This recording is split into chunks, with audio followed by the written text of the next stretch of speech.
గొడవలు సహజమే, కానీ బయటికి గెంటి వేయబడ్డం అసహజం కదా మావయ్య.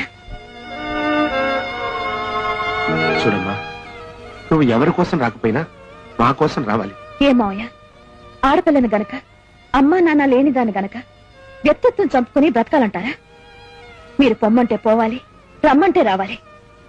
మర్యాద గౌరవం లేనప్పుడు మేడల్లో ఉండటం కంటే అభిమానంతో పూరి కొంపలో బ్రతకటం ఆనందంగా ఉంటుంది మావయ్య.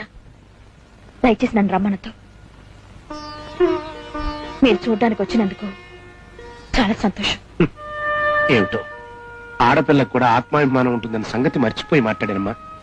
చూడమ్మా, ఇక నుంచి ఎవరొచ్చి పిలిచినా నువ్వు ఆ గడపలో అడుగు పెట్టద్దు.